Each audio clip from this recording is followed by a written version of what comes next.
ಅತ್ಯಾಚಾರದ ಆರೋಪ ಹೊತ್ತ ಪ್ರಜ್ವಲ್ ರೇವಣ್ಣಗೆ ಮತ್ತೊಂದು ಸಂಕಷ್ಟ ಎದುರಾಗಿದೆ.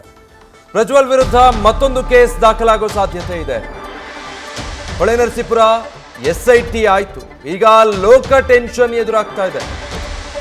ಸಂತ್ರಸ್ತೆಯ ಹೇಳಿಕೆಯನ್ನು ಆಧರಿಸಿ ಲೋಕಾಯುಕ್ತದಲ್ಲೂ ಕೂಡ ಪ್ರಕರಣ ದಾಖಲಾಗುತ್ತಾ? ಲೋಕಾಯುಕ್ತದಲ್ಲೂ ಕೂಡ ಪ್ರಜ್ವಲ್ ರೇವಣ್ಣ ವಿರುದ್ಧ ಕೇಸ್ ದಾಖಲಾಗೋ ಸಾಧ್ಯತೆ ಇದೆ. ಈಗಾಗಲೇ ಎಸ್ಐಟಿ ತನಿಖೆ ನಡೆಸ್ತಾ ಇದೆ.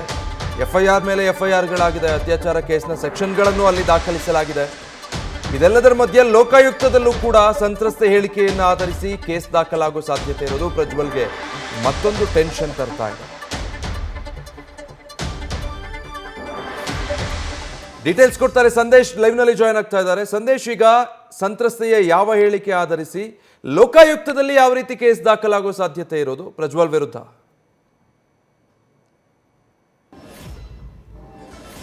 ವಿಜಯ್, ಇಲ್ಲಿ ಪ್ರಮುಖವಾಗಿರುವಂತದ್ದು ಈಗಾಗಲೇ ಸರ್ಕಾರಿ ಅಧಿಕಾರಿಗಳ ಸಾಕಷ್ಟು ಜನ ಸಂತ್ರಸ್ತ ಮಹಿಳೆಯರು ಯಾರಿದ್ರು ಅಂದ್ರೆ ಸರ್ಕಾರಿ ಅಧಿಕಾರಿಗಳಿದ್ರು, ಅವರು ಬಂದು ಈಗಾಗಲೇ ಹೇಳಿಕೆಯನ್ನು ದಾಖಲು ಮಾಡಿ ಅವರು ಕೂಡ ಒಂದು ಎಫ್ಐಆರ್ ಅನ್ನು ಅಂದ್ರೆ 376 ಸಬ್ ಕ್ಲಾಸ್ 2N ಅಡಿಯಲ್ಲಿ ಪ್ರಕರಣವನ್ನ ದಾಖಲಿಸಿದ್ದಾರೆ ಅನ್ನೋ ಒಂದು ಮಾಹಿತಿಯನ್ನ ಎಫ್ಐಆರ್ ನಲ್ಲಿ ಕೂಡ ಮೆನ್ಷನ್ ಮಾಡಿದ್ರು. ಆದ್ರೆ ಇಲ್ಲಿರುವಂತದ್ದು ಈಗ ಎಸ್ಐಟಿ ಆಯ್ತು, ಹೊಳೆನರಸೀಪುರ ಪೊಲೀಸರು ಕೂಡ ಇನ್ವೆಸ್ಟಿಗೇಷನ್ ಅನ್ನ ಮಾಡಿದ್ರು. ಆದ್ರೆ ಈಗ ಲೋಕಾಯುಕ್ತದಲ್ಲೂ ಕೂಡ ಒಂದು ಕೇಸ್ ದಾಖಲಾಗುವಂತ ಸಾಧ್ಯತೆ ಇದೆ. ಅದು ಹೇಗೆ ಅನ್ನೋದನ್ನ ನೋಡೋದಾದ್ರೆ ಅಂದ್ರೆ ಲೋಕಾಯುಕ್ತದಲ್ಲಿ ಸಂಸದರ ಮೇಲೆ ಹೇಗೆ ಕೇಸನ್ನ ದಾಖಲು ಮಾಡಬಹುದು ಅಂದ್ರೆ ಪ್ರಿವೆನ್ಷನ್ ಆಫ್ ಕರಪ್ಷನ್ ಆಕ್ಟ್ 7 ಅಡಿಯಲ್ಲಿ ಕೇಸನ್ನ ದಾಖಲು ಮಾಡಬಹುದು. ಅಂದ್ರೆ ಇಲ್ಲಿ ಪ್ರಮುಖವಾಗಿ ಅವರು ಹೇಳಿಕೆ ಕೊಡುವಂತ ಸಂದರ್ಭದಲ್ಲಿ ನಮಗೆ ವರ್ಗಾವಣೆ ಮಾಡಿಸ್ತೀವಿ ಅಥವಾ ಟ್ರಾನ್ಸ್ಫರ್ ಅನ್ನ ಮಾಡಿಸ್ತೀವಿ ಅನ್ನೋ ಒಂದು ಆಮಿಷವನ್ನ ಒಡ್ಡಿ ನಮ್ಮನ್ನ ಲೈಂಗಿಕವಾಗಿ ದುರ್ಬಳಕೆ ಮಾಡ್ಕೊಂಡ್ರು ಅಂತೇಳಿ ಒಂದು ಕೇಸನ್ನ ಏನ್ ದಾಖಲು ಮಾಡಿದ್ದಾರೆ.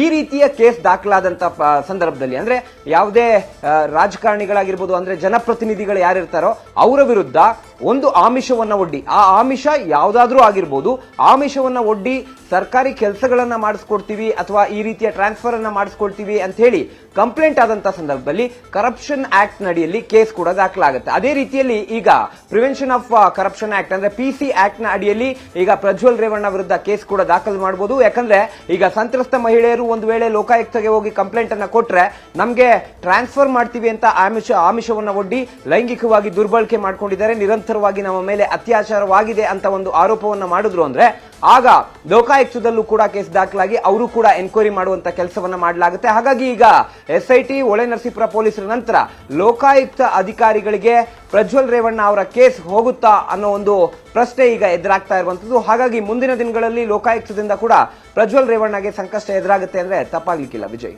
Thank you Sandesh. News first ನಿರ್ಭೀತಿಯಿಂದ ನಿಮ್ಮ ಪರವಾಗಿ.